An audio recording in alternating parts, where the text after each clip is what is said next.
Okay, so we're here in the Burren, beautiful Burren region. Burren means land of stone, and you can see why it's called that. It's actually Ireland's most biodiverse landscape. About 70% of all of the native species found in Ireland are located here in the Burren.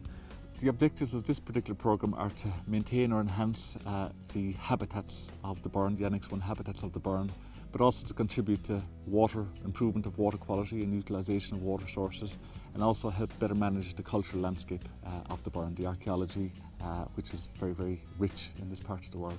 So we've got two measures in our programme. The first measure is action-based, so we co-fund with the farmer a series of actions to improve the condition of the land and the habitats, and the payment rates for those were calculated through a 5-year research programme funded by the EU Life Nature Fund. The second measure then, which is a pay for performance measure, we basically have a top rate of 120 euros per hectare, which isn't quite the cost of the work that the farmers do, but is an acceptable amount, I suppose, for the farmers and for our funders in the Department of Agriculture. And they decided to use Article 68 funding from Pillar 1 to fund our programme. Article 68 funding is funding from unspent single farm payments money, and it's worked very, very well. For farmers, the only shortcoming is that the funding is modulated year on year, but beyond that, it's been a very secure and a very positive source of funding, I think, from our side, but also from the perspective of the department. In terms of the baseline, so the first year of the programme, we conducted a survey of the grasslands, over 10,000 hectares of species-rich grassland. That was all funded as part of the Pillar 1 funding that we receive through the programme here. Okay, so initially our approach was an action-based approach, so we asked the farmer what work needed to take place in his or her farm, and we got some really good practical suggestions like installing gates like this beautiful Burren gate or repairing the wall, and that allowed the farmer to target management a lot better. But we found that it was a little bit limited in the sense that we weren't offering the farmer an incentive to change his or her day-to-day management of the land, the grazing and the feeding and so on and so forth. So we gradually introduced then a kind of a hybrid approach where we paid for results. So we said to the farmer, here's what we want, this is the optimal output we want environmentally, biodiverse grasslands, well-managed water supplies and so on.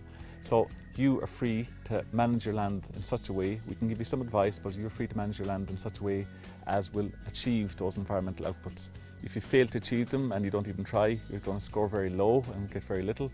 If you work very hard towards the environmental output and achieve a high standard, we'll pay you accordingly.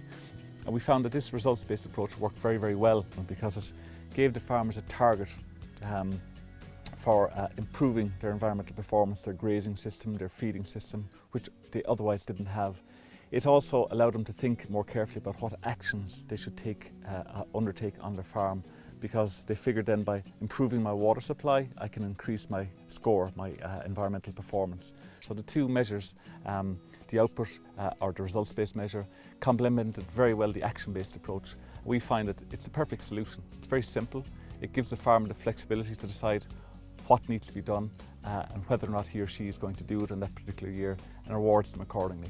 It's been a great scheme as far as we've been concerned. We've made a lot of changes in the farm, a lot of things done that have made farming much easier for us. It is really a farm support scheme because you know, every improvement you make, you're getting compensated for it, and it's great to be compensated for enhancing your own land, like keeping your walls in repair, removing the scrub. For the grazing, you get compensated for the type of grazing you do. If you graze it well in winter time, get the cattle to the winterage, then all your flowers come back in summer and you have a great selection of flowers. Whereas if you don't graze it in winter time, the grass will just kind of take over and the flowers don't get a chance to bloom.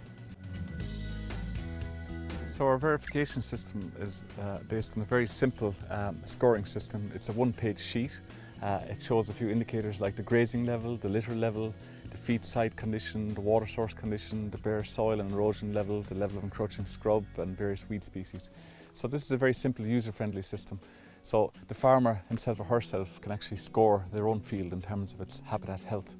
In our system, the farmer employs a trained advisor who will come out every year and conduct this assessment on a field-by-field basis across the farm on all eligible fields. The scores which arise from this system then are sent to our office, and our team validate those scores every year. So we look out for any aberrations in scoring. If there's a big jump year on year, or we also look closely at some of the larger fields which have a larger payment attaching to them.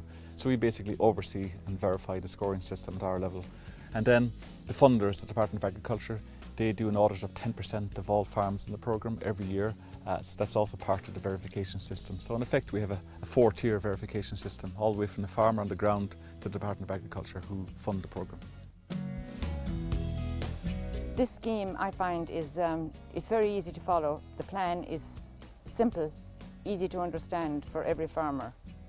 Not like plans from old schemes, like where they were pretty hard to follow, and a lot of stuff in it that didn't mean much to the farmer. This is all simple. Every field is outlined, what you're supposed to do in it, and the amount of money you're allotted for that particular work. You know you're going to get paid for the amount of work you do, so you're going to make sure it's all done. Whereas in previous schemes, you wouldn't have an inspection. You might have. You never knew when you were going to have it. So this is better in the sense that you make sure you get the work done in time, and it's easier all around than previous plans. So introducing this results-based system has been really fantastic, I think, from the farmer's point of view, and we've seen that in farmer feedback, about 97% support for this system of payment. I think for farmers it gives them, first of all, the flexibility to farm. They needn't to do this if they don't want to. They can do it if they want to in a different way as well. But what has happened is that farmers have now started to compare field scores. That my field is scoring a 10 out of 10, it's really good and I'm getting more money for it than I would normally, and it's improving and so on. And he compared with another farmer who's scoring maybe 8 out of 10 and what's going wrong. So it gives the farmers a new language to talk about the environment and environmental output, and one that makes real sense. So we say to the farmers that, look, by farming in this way you can improve your agricultural performance, you can also improve your agricultural and economic performance.